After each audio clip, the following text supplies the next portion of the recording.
Merci beaucoup. Ça me fait très plaisir d'être là. Effectivement, ça fait 2 ans. On a vécu une pandémie qui nous sépare. C'est quand même pas mal de se dire qu'on a vécu une pandémie. La science-fiction nous a rattrapés. Et ce soir, on va parler peut-être de science-fiction aussi. On va parler du retour de Jésus. Et j'aime beaucoup parler du retour de Jésus le week-end de l'Ascension. Donc on va voir ça ensemble. Allez, Actes 1, 8 à 11.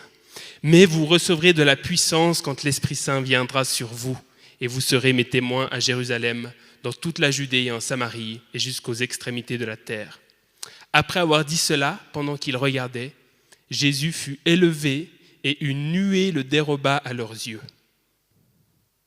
Et comme ils fixaient le ciel, donc les disciples, pendant qu'ils s'en allaient, 2 hommes en habits blancs se présentèrent à eux et dirent : « Hommes de Galilée, pourquoi restez-vous là à scruter le ciel ? Ce Jésus qui a été enlevé au ciel du milieu de vous viendra de la même manière que vous l'avez vu aller au ciel. » Puissant. Ça se situe où, l'ascension ? C'est une bonne question et j'ai juste envie de faire un petit récapitulatif avec vous rapidement comme ça pour qu'on pose les bases. Donc, Jésus, il y a un petit schéma en anglais, je suis navré, mais voilà. Il y a 2 grands stades qui séparent l'histoire de Jésus. Il y a son humiliation et il y a son exaltation ou sa glorification. Et en fait, l'humiliation, c'est la naissance de Jésus. Ça commence par là. Le Dieu qui se fait homme, l'incarnation. C'est Noël. Et là, on fête bien Noël. On aime bien fêter Noël. Parce que Noël, c'est la venue de Dieu sur terre. Et puis, nous avons toute la vie humble de Jésus. Son obéissance active, il n'a jamais péché, etc. Et il l'amène, il est venu, et il dit, le royaume de Dieu s'est approché de vous. Donc, l'obéissance de Jésus, et qui va le mener, en fait, à la souffrance de la croix. Finalement, Jésus va être condamné à mort, il va souffrir, et puis il va être mis à mort. Et puis 3 jours plus tard, il va y avoir la résurrection. Et en fait, Pâques, on le fête aussi. Quelle belle fête, Pâques. C'est ce moment où il y a la mort de Jésus, il y a la mise au tombeau, et puis tout d'un coup, 3 jours plus tard, la pierre est roulée, le Christ n'est plus dans le tombeau. Et à ce moment-là de l'histoire, il y a quelque chose qui se passe. C'est que l'humiliation de Jésus, en fait, à partir de là, on va voir la glorification de Jésus. C'est-à-dire que ce Dieu humble qui donne sa vie, finalement, dans le tombeau, il va se passer quelque chose. Et en fait, on va réaliser que le tombeau ne peut retenir le Fils de Dieu. Et on passe dans la glorification de Jésus. La mort ne peut retenir Jésus. Jésus ressuscite et il va revenir voir ses disciples. Et ce qui nous intéresse, c'est que finalement, il va, dans cette étape-là, avoir l'ascension. Jésus va se dérober au milieu des hommes et il va dire « Je m'en vais vers le Père, mais je reviens ». Et c'est hyper puissant. Parce que ce qui se passe, c'est que Jésus, il n'est pas juste allé vers le Père et puis il se dit « Bon, j'ai bien bossé, maintenant il est temps de prendre un petit peu des vacances ». Il aurait pu parce qu'il a bien bossé, on va pas dire le contraire. Mais qu'est-ce qu'il a fait ? Il s'est assis à la droite de Dieu. Il s'est assis à la droite du Père. Et actuellement, Jésus, le Jésus qui est venu et le Jésus qui est remonté, il est remonté pour régner à la droite du Père. Et ça, je trouve, je vais vous faire une petite citation de Thomas Oden, c'est de la théologie systématique, mais celui qui est mort est ressuscité, celui qui est ressuscité est monté au ciel, celui qui est monté au ciel a promis qu'il reviendra. Et en fait, l'ascension, ça vient anticiper son prochain retour. Il n'est pas juste monté et puis il a dit « Allez, à plus les gars ». Il a dit « À plus les gars, mais je reviens ». Et il revient pourquoi ? Jésus revient pour régner. Et c'est là en fait que j'ai envie de vous donner une autre citation que je trouve très forte. La résurrection proclame « Il vit » pour l'éternité, et l'exaltation ou la glorification proclame « Il règne » pour l'éternité. Et en fait, si on passe à côté de l'ascension, on passe à côté du Dieu qui règne pour l'éternité. Jésus est roi, il est assis à la droite de Dieu et il règne. Tout est accompli. La mort elle-même n'a pas pu le contenir dans le tombeau. Donc Jésus règne et c'est la bonne nouvelle de l'ascension. Et du coup, Jésus revient. Est-ce que vous attendez Jésus ? Est-ce qu'on attend Jésus ? C'est une bonne question, parce que c'est vrai que dans nos vies, on a nos vies actives, et en fait, on sait que Jésus va revenir, mais moi personnellement, je n'ai pas l'impression d'être concerné dans ma vie de tous les jours par le retour de Jésus. Ouais, parce qu'on se dit, on est peut-être plus concerné par notre propre mort que par le retour de Jésus. Mais vous voyez un peu cette idée de se dire, je rêve que Jésus revienne, mais j'aimerais bien me marier avant quand même. Je rêve que Jésus revienne, mais j'aimerais bien avoir des enfants quand même. Vous voyez un peu cette idée de se dire, c'est une espérance, mais pour nous, cette espérance, ça a un petit goût aussi de se dire, mais Jésus revient, mais ça ne me gêne pas trop qu'il tarde un peu. Et on va lire un texte de Thessaloniciens. Si vous voulez un peu explorer le retour de Jésus, il faut lire les épîtres aux Thessaloniciens. Et on verra ça un peu plus par la suite ensemble, mais je vais vous lire un texte qui n'est pas facile. Donc, je vous rassure, ce n'est pas facile et c'est pour ça qu'on va le lire ensemble. Voici en effet ce que nous vous disons. C'est une parole du Seigneur. Nous, les vivants qui restons jusqu'à l'avènement du Seigneur, donc jusqu'à son retour, nous ne devancerons en aucun cas ceux qui se sont endormis. Car le Seigneur lui-même, avec un cri de commandement, avec la voix d'un archange, avec le son de la trompette de Dieu, descendra du ciel et ceux qui sont morts dans le Christ se relèveront d'abord. Ensuite, nous, les vivants qui restons, nous serons enlevés ensemble avec eux, dans les nuées, à la rencontre du Seigneur dans les airs. Et ainsi nous serons toujours avec le Seigneur. Encouragez-vous donc les uns les autres par ces paroles. Donc, il y a Paul qui parle du retour de Jésus. Et puis, il vient dire, un jour, quand le jour du Seigneur sera là, les morts ressusciteront. Et les vivants qui sont encore vivants seront enlevés avec les morts ressuscités dans les airs à la rencontre de Jésus qui revient. Alors là, on est de nouveau un peu dans de la science-fiction. On se dit, mais on peut faire un film, je crois qu'il y a même un film qui a été fait là-dessus, très nul sûrement. Mais de se dire, c'est des images qu'on a de la peine à comprendre. Et en fait, on parle de la parousie. Alors, la parousie, c'est pour frimer quand vous faites en Scrabble. Non, ça ne vaut pas beaucoup de points, mais la parousie, en fait, c'est le retour de Jésus. Et en fait, ce mot parousie, ça veut dire venue, ou ça veut dire aussi présence. Donc, c'est la venue ou la présence de Jésus qui revient parmi nous.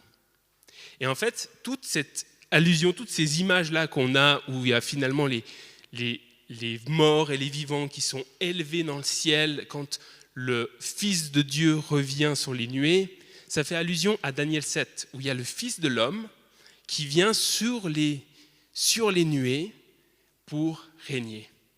Et je vous laisserai lire Daniel 7, si vous avez envie de lire de la lecture apocalyptique, parce qu'en fait, c'est tout ce langage-là, c'est tiré aussi des prophètes, c'est tiré aussi de toutes des images de l'Ancien Testament.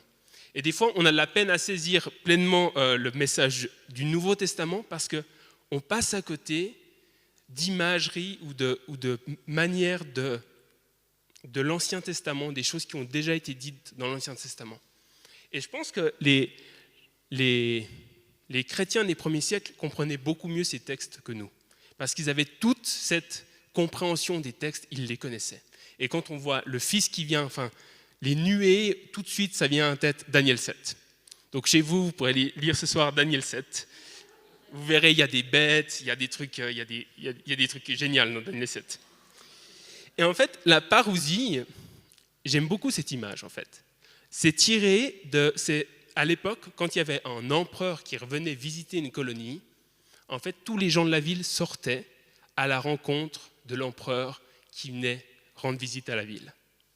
Et en fait, après, ils l'acclamaient dehors et ils rentraient ensemble dans la ville. Et c'est ce qui se passe en fait, ce que le texte nous dit, en fait, c'est ce qui se passe. Nous, les chrétiens morts et vivants, on va aller accueillir le roi qui vient. On va sortir de notre monde pour aller dans les airs à la rencontre du roi. Et c'est ça en fait la parousie, c'est le retour du roi. Et du coup, j'ai envie encore de nous challenger un petit peu, c'est de nous dire que ce retour de Jésus, il ne devrait pas être vu comme seulement quelque chose à venir, mais c'est en fait quelque chose qui est déjà là, qui doit encore être révélé. Je vais m'expliquer ça. Jésus est déjà roi, mais sa royauté, actuellement, elle est cachée. Elle n'est pas visible aux yeux de tous. Et quand Jésus reviendra sur les nuées, quand le Fils de l'homme reviendra dans Daniel 7, alors la terre entière reconnaîtra que Jésus est roi. Et dans l'attente, ça veut dire que Jésus, actuellement, j'espère que je ne vais choquer personne, mais il est absent du milieu de nous en chair et en os. Si Jésus est parti, si Jésus est absent, si Jésus doit revenir, c'est qu'actuellement, il est absent. Et en fait, c'est-à-dire qu'on peut se réjouir actuellement de la présence de l'Esprit Saint qui vit en nous, qui vit avec nous, mais en fait, nos cœurs soupirent encore après le retour de Jésus. Et l'Esprit nous rend témoignage du Jésus qui revient. Parce qu'en fait, Jésus nous manque. Et peut-être que nous, on ne s'en rend pas compte. Mais le Jésus qui est venu et qui revient, ce Jésus-là, actuellement, il nous manque. Ah, ça me lâche. Et Paul dit, tout ce qui est ancien est passé, et voilà, je fais une chose nouvelle. Donc en fait, ça c'est la théologie de Paul qui vient dire, avec Jésus, le passé est derrière, toutes choses sont nouvelles. Alors moi j'ai des questions pour nous. Si Jésus règne aujourd'hui, pourquoi est-ce que le mal, pourquoi est-ce que la mort demeure-t-il dans le monde ? Et puis, on a vu que Jésus est déjà roi. On attend encore la pleine manifestation du roi. Mais comment est-ce que le royaume de Dieu, il se manifeste déjà aujourd'hui parmi nous ? Si Jésus a tout accompli à la croix, alors pourquoi est-ce qu'il doit revenir ? Pourquoi est-ce qu'il n'a pas juste tout accompli à la croix, puis il dit, c'est bon, le travail est fait. Pourquoi est-ce qu'il est reparti pour revenir ? Et puis la question, à bientôt, est-ce que Jésus tarde à revenir ? Je vous laisse avec ces questions, sans transition aucune. On va pas prendre trop de temps, on va prendre peut-être une dizaine de minutes, c'est bien pour toi ou une centaine de minutes, centaine de minutes par question, et puis on revient tout à l'heure.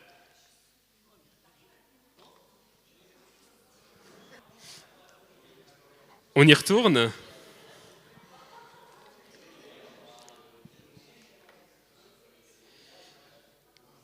Je vois que ça discute. Ah, c'est...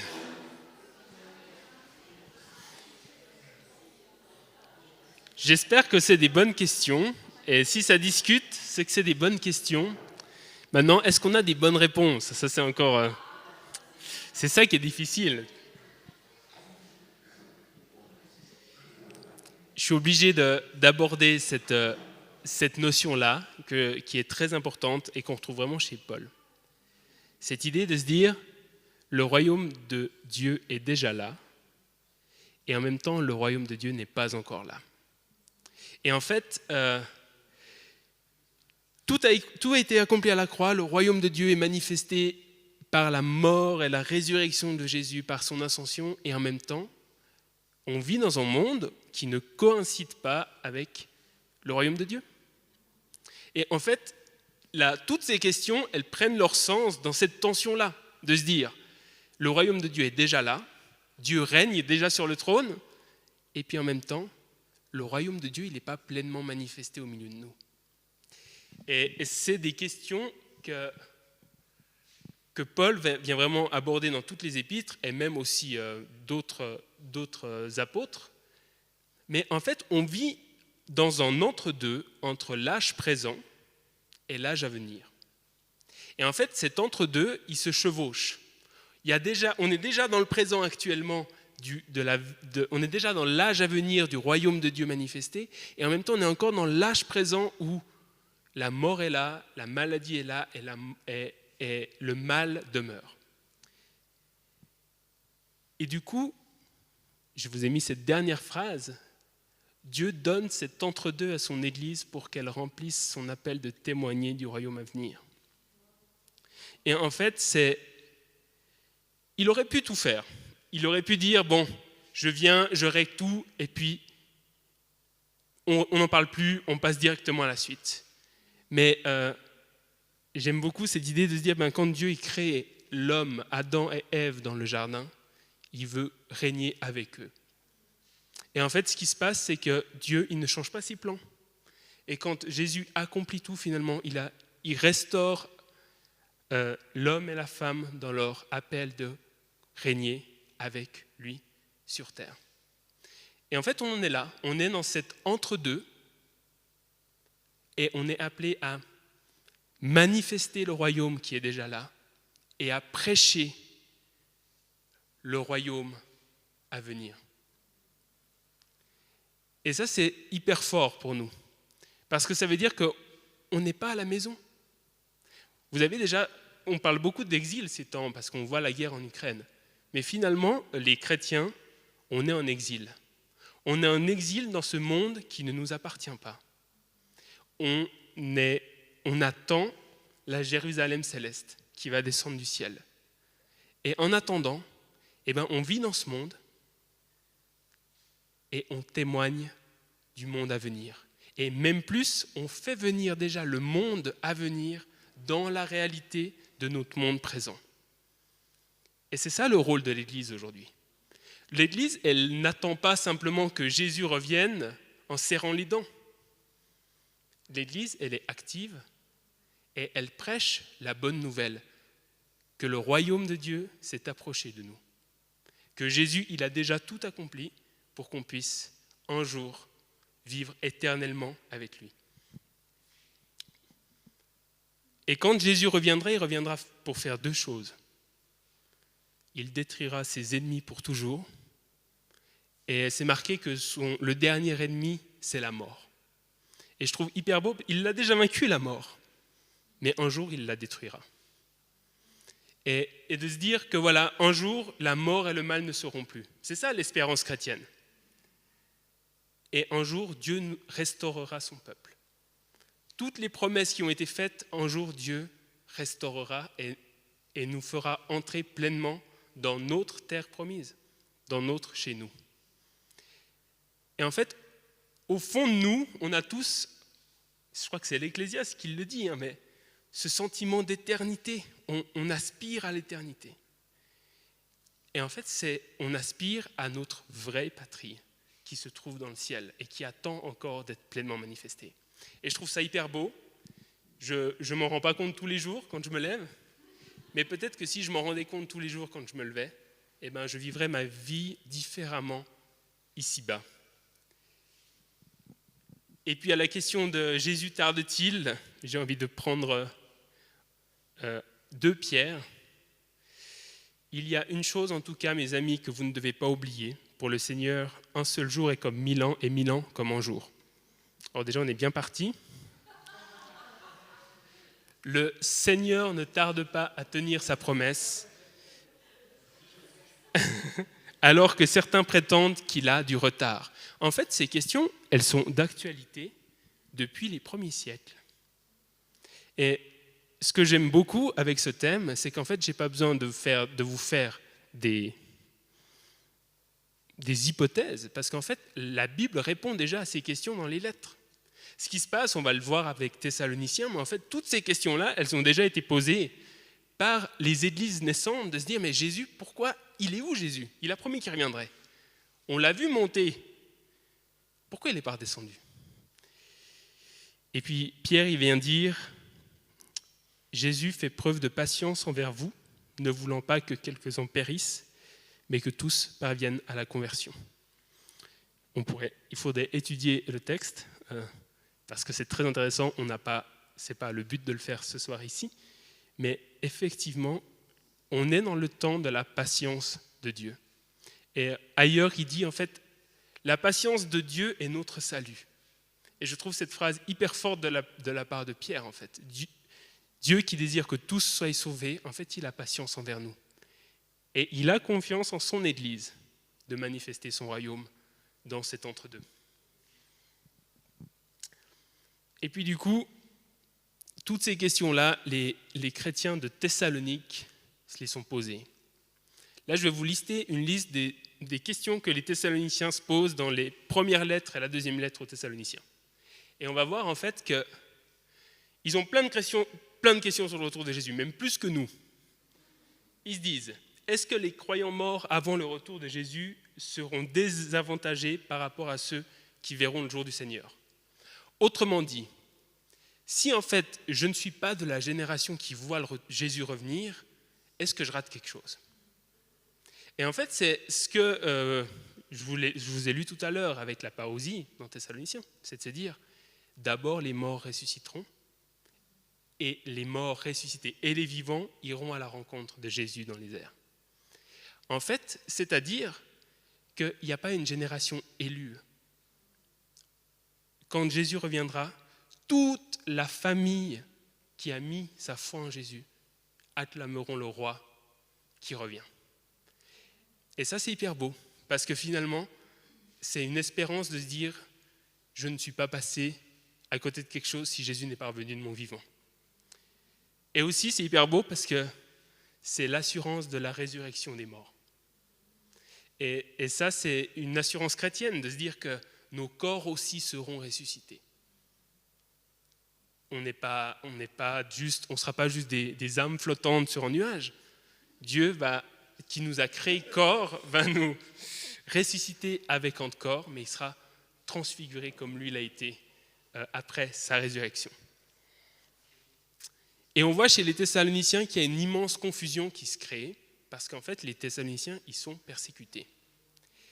Et peut-être que nous, on a de la peine à comprendre, ou peut-être à se réjouir du retour de Jésus, parce qu'on ne vit pas la persécution que les Thessaloniciens vivent. Et du coup, ils sont à tel point persécutés qu'il y a certains qui se demandent, est-ce que Jésus serait déjà revenu? Et en fait, on l'aurait raté. Est-ce qu'on aurait raté la venue de Jésus? Est-ce qu'il nous aurait juste abandonnés là Et voyez un peu la détresse des chrétiens des premiers siècles. Et ça nous touche aussi aujourd'hui. Je ne pense pas que nous, on se préoccupe de ça. Je n'ai pas l'impression de me dire, peut-être que Jésus est déjà revenu et je ne suis pas au courant. Mais en même temps, je trouve intéressant cette question parce qu'elle est pertinente. Et Paul y répond. Il vient leur dire, mais non, bien sûr que non. Vous serez le premier à le savoir. Et on sera le premier à le savoir. Et puis, il y en a d'autres qui vont abandonner leur travail. Parce qu'ils se disent, si Jésus revient, à quoi ça sert de travailler? Et ça, j'invente pas, c'est un problème des Thessaloniciens. Et je trouve ça très intelligent comme raisonnement. Parce que finalement, si Jésus revient demain, à quoi ça sert que je me lève tôt, que je gagne ma vie à la sueur de mon front? Parce que finalement, il revient bientôt. Peut-être qu'il revient demain, à quoi bon? Et en fait, il y a encore un autre problème qui se pose, c'est que dans l'Église des Actes, au début, quand il y a la Pentecôte, l'Esprit Saint tombe, il y a une première communauté qui se crée, et c'est facile, ils mettent tout en commun, tout va bien. Mais quand ça commence à durer sur des années, en fait, on est en train de réaliser à Thessalonique que la vie de la communauté, elle souffre. Parce qu'ils n'étaient pas entraînés, en fait, à vivre aussi longtemps en communauté. C'est bien joli de partager tout ce que tu as, mais quand ça fait des siècles que tu partages tout ce que tu as, et puis que tu vois que Jésus ne revient pas, que les persécutions s'intensifient, etc., est-ce que ce n'est pas plus facile de vivre chacun de son côté, et puis d'attendre tranquille que Jésus revienne? Et tout ça, c'est des questions des Thessaloniciens. Et on va regarder un petit peu qu'est-ce que les épîtres nous renseignent. Qu'est-ce que ces 2 livres de Thessaloniciens viennent nous apprendre sur le retour de Jésus? Ils viennent déjà nous éclairer sur l'eschatologie. Ce n'est pas un mot barbare. L'eschatologie, c'est la science des choses de la fin. En tout cas, c'est les choses de la fin, ce qui va venir. C'est l'étude des choses de la fin. Et en fait, Paul, aux Thessaloniciens, il vient mettre en garde contre une vision fanatique de la fin des temps. Il vient exhorter l'Église à dire, mais ne soyez pas anxieux, ne soyez pas paralysés par le retour de Jésus, ne soyez pas non plus en train de spéculer sur des dates. Et il est en train de dire, mais soyez prêts. Et ça, je trouve hyper fort. Il est en train de leur dire, soyez prêts pour quand il reviendra. Donc l'encouragement de Paul aux Thessaloniciens, ce n'est pas de dire, alors peut-être qu'il va venir dans 2 semaines, selon la lune et tout. Non, en fait, il est en train de dire, soyez prêts pour quand il revient. Il y aura des signes, vous connaîtrez les signes, mais soyez prêts pour quand il revient. Et il vient insister sur 3 choses, la foi, l'espérance et l'amour. En fait, il est en train de dire aux Thessaloniciens, faites tout ce que Jésus vous a appris. Il est en train de dire, vous avez vu Jésus, vous connaissez Jésus, vous avez l'Esprit, faites ce que vous savez faire jusqu'à ce qu'il revienne. Et puis c'est aussi un encouragement. Parce que par là, Paul il vient encourager une église qui est au milieu d'un monde complètement hostile. Les gars, ils sont persécutés pour leur foi. Et on ne connaît pas bien ça ici à Bulle, à Genève non plus, gloire à Dieu. Mais les chrétiens sont persécutés. Et en fait, ce que Paul est en train de leur dire, il est en train de leur dire, la persécution, c'est la norme. La persécution, c'est la norme. Vous devez vous attendre à la persécution. C'est pas juste je sais pas comment on dit le contraire. La persécution est la norme à laquelle vous devez vous attendre. Et en fait, c'est un très grand encouragement pour une église persécutée. Parce qu'en fait, ils sont en train de réaliser, mais on ne fait pas faux. On est dans le juste. On souffre comme Jésus a souffert, mais on a une espérance. Et Paul vient insister sur l'espérance, et je trouve très beau. Notre assurance n'est pas de savoir quand est-ce que Jésus va revenir, mais de savoir que notre salut est déjà acquis, que nous sommes destinés au salut. Et en fait, c'est l'encouragement de Paul aux Thessaloniciens, de se dire, peu importe quand Jésus revient, vous savez, vous, déjà aujourd'hui, que vous appartenez au Christ et que vous êtes sauvés. Et en fait, l'espérance chrétienne, c'est pas genre, j'espère que j'aurai une bonne note à mon test de maths, ou j'espère que j'aurai assez d'argent pour finir le mois. L'espérance chrétienne, c'est une attente joyeuse, une assurance. Donc en fait, quand on parle d'espérance, ce n'est pas de la résignation. L'espérance chrétienne, c'est la joyeuse attente du retour de Jésus. Et puis si Jésus ne revient pas, je sais que je suis déjà sauvé. Donc mon assurance, elle n'est pas dans le retour de Jésus, mon assurance, elle est dans le Christ, qui m'a déjà sauvé. Donc on est déjà dans le « tout est accompli ». Tout est accompli. Et puis l'autre espérance, c'est de se dire qu'un jour, le mal ne sera plus. Un jour, la justice sera rendue. Et pour ceux qui souffrent, de savoir que la justice est rendue un jour et que la souffrance est vue et validée par le Christ, ça a du poids. Et en fait, de réaliser que le mal un jour Dieu mettra fin au mal. Alors je ne sais pas comment ça va se passer, l'Apocalypse nous le renseigne, mais je ne sais pas exactement comment ça va se passer, mais l'assurance chrétienne, c'est de se dire, maintenant nous vivons et nous souffrons, mais un jour nous vivrons sans plus jamais souffrir. Et cette assurance-là, en fait, elle donne le courage aux Thessaloniciens de continuer à persévérer. Et si vous lisez le livre de l'Apocalypse, je pense que le mot qui revient à tous les chapitres, c'est persévérer. Jésus ne tarde pas, Jésus arrive bientôt, en attendant, persévérer. Et en même temps, la manière de savoir que le royaume est déjà là, ça doit nous inviter à vivre d'une manière différente dans notre vie de tous les jours. Parce qu'aujourd'hui, nous vivons déjà dans le royaume de Dieu. Et du coup, il y a une sorte de contre-culture de sainteté. L'Église, elle n'est pas juste appelée à attendre le retour de Jésus, elle est appelée à modeler le royaume de Dieu déjà présent. C'est-à-dire qu'au milieu d'un environnement hostile, les chrétiens, ils continuent à faire le bien. Ils continuent à mettre en pratique les enseignements de Jésus. Ils continuent à faire tout ce qu'ils ont appris de la part de Dieu. Et en fait, on vit dans les valeurs du royaume déjà aujourd'hui. Et non seulement on vit les valeurs du royaume, mais on fait venir le royaume. On le manifeste parmi nous. Et en fait, tout ce que Jésus a fait, on est appelé à le faire.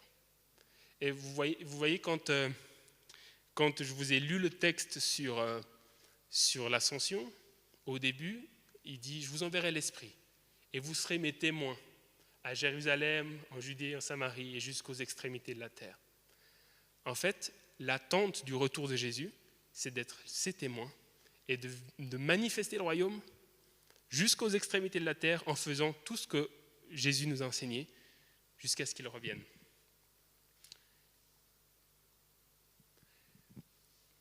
Et on va finir par ce petit verset de Romains 12.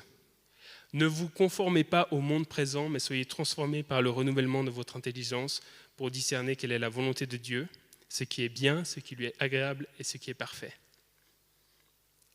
Et là, l'enjeu est là. Dans un monde où on n'est pas vraiment à la maison, il y a le danger de se laisser prendre dans le monde dans lequel on vit. Et Paul aux Romains, il vient dire, mais ne vous conformez pas au monde dans lequel vous êtes. Soyez renouvelés par l'Esprit. Et en fait, j'aime beaucoup cette idée d'être transformé. Parce que je ne suis pas en train de vous dire ce soir, il y a beaucoup de choses à faire. Je suis en train de vous dire, tout a déjà été fait. Et en fait, quand tu sors au soleil sur ta petite chaise longue et que tu bronzes, tu n'es pas en train de dire à ta peau, bronze, bronze, bronze, bronze, bronze. Le fait de t'exposer au soleil, finalement, ta peau bronze. Et en fait, j'aime beaucoup cette idée de soyez transformés. Quand on s'expose à l'Esprit, quand on s'expose à Jésus, nous sommes transformés. Comme finalement nous sommes. C'est Jésus qui fait l'œuvre en nous. Et c'est un verbe au passif. Vous vous rappelez les cours de grammaire ? Je mange une pomme, la pomme est mangée par moi. Ça, c'est un passif. Dans le sens où je ne suis plus le sujet principal de l'action. Et bien, c'est un petit peu ça qui se passe ici. Pour vivre dans ce monde, dans le royaume présent, en fait, il faut s'exposer à Jésus. Jésus a tout accompli et si on s'expose à Jésus, Jésus nous transforme, nous renouvelle. Et j'aime beaucoup cette idée aussi de renouvellement parce que ça veut dire que ça doit être, pour persévérer, il faut être renouvelé. Ça ne suffit pas juste une fois de bronzer. Si vous voulez être brun toute l'année, il faut vous exposer toute l'année au soleil. Et c'est la même idée avec le parfum de la sainteté, avec la contre-culture de sainteté. Si on veut être une communauté qui sent bon pour Dieu, il faut être renouvelé chaque jour au contact de l'Esprit. On va peut-être passer les questions. Ouais, je peux vous les poser pour votre douche demain matin. De quelle manière l'attente du retour de Jésus influence-t-elle notre vie quotidienne? Et de quelle manière l'attente du retour de Jésus influence nos communautés?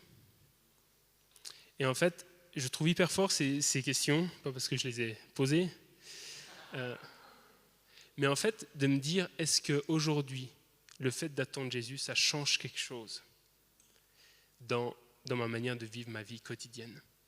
Et aussi, est-ce que ça change la vie de notre communauté, de nos communautés? Comment est-ce que nos communautés sont impactées par l'appel de témoigner du royaume à venir et de vivre dans le royaume déjà présent aujourd'hui? Je vous laisse avec ces questions. Maxime, tu veux...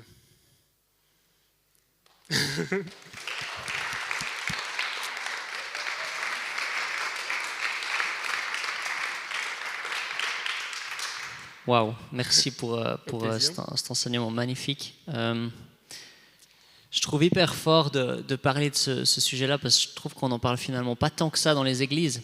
Et finalement, si on réfléchit, s'il y a bien un élément qui nous différencie des personnes, je dirais, qui ne croient pas en Dieu et qui devrait faire toute la différence, c'est cette espérance qui dépasse notre vie présente, quoi.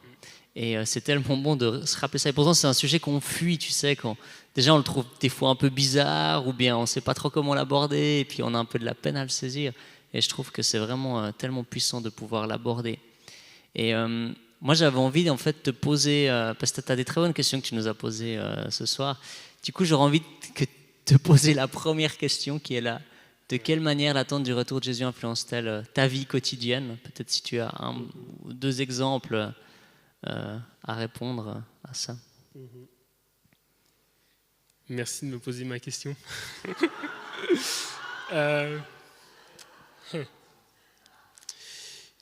C'est une très bonne question. Je ne sais pas comment je pourrais y répondre dans ma vie quotidienne. Moi, ce que je vois peut-être, c'est que, en fait, ça donne une certaine, je vais le dire comme ça. Pour moi, personnellement, ça me donne une certaine sérénité. De savoir que Jésus revient, en fait, ça me donne une certaine paix. De me dire, finalement, Jésus règne déjà aujourd'hui et Jésus est en contrôle. Et je suis appelé à être son témoin. Et puis en même temps, il y a plein de fois où je ne suis pas son témoin, je ne fais pas ce que... Et en même temps, il y a une certaine sérénité de se dire, mais tout est accompli et en même temps, Jésus revient. Et je ne le vois pas du tout comme l'attente d'un jugement. Et peut-être que des fois, on associe le retour de Jésus avec l'attente d'un jugement. Moi, c'est plutôt une réjouissance. De me dire, peut-être même aussi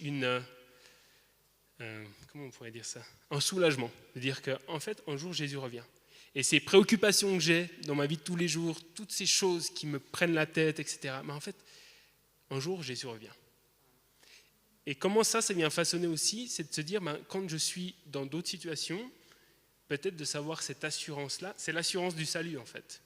L'assurance de savoir que j'appartiens au Christ, en fait, dans plein de circonstances de la vie, il y a peut-être des gens qui sont stressés, anxieux, énervés, et en fait, tu peux simplement répondre par ton assurance que tout est bien parce que Jésus revient.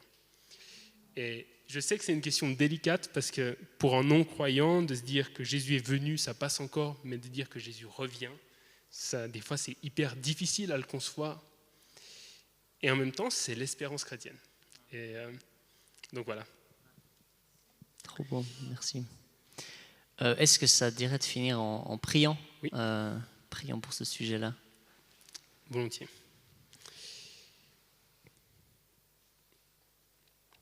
Seigneur Jésus, on te remercie parce que tu viens bientôt. Et c'est un honneur en fait de savoir que le roi revient.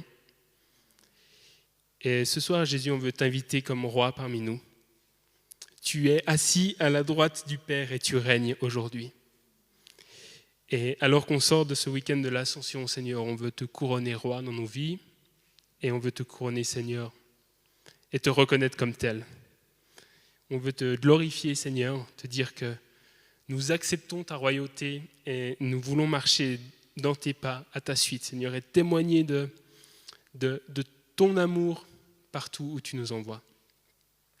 Et Seigneur, je te remercie. Viens nous donner ce soir l'assurance ou l'espérance de ton retour. Que ça puisse façonner notre vie quotidienne, de se dire que toi, Jésus, tu reviens bientôt. Que rien n'est laissé que rien n'est hors de ton contrôle, Seigneur. Et un jour, la mort, la maladie, le mal ne seront plus. Donne-nous, Seigneur, de nous donner cette soif de notre vraie patrie. Donne-nous, Seigneur, de déjà avoir notre regard dans l'éternité et de vivre nos vies quotidiennes en ayant le regard dans l'éternité, Seigneur. Et non seulement avoir notre regard dans l'éternité, mais de faire venir ton royaume dans ce monde-là. Que nous soyons des communautés, Seigneur, où ton amour est manifesté, où ta foi, la foi, l'espérance sont manifestées, où la culture de ton royaume est manifestée, où la puissance de ton royaume est manifestée. On te remercie, Jésus, et on le dit ce soir, viens, Seigneur Jésus. On t'attend. Dans le nom de Jésus, amen.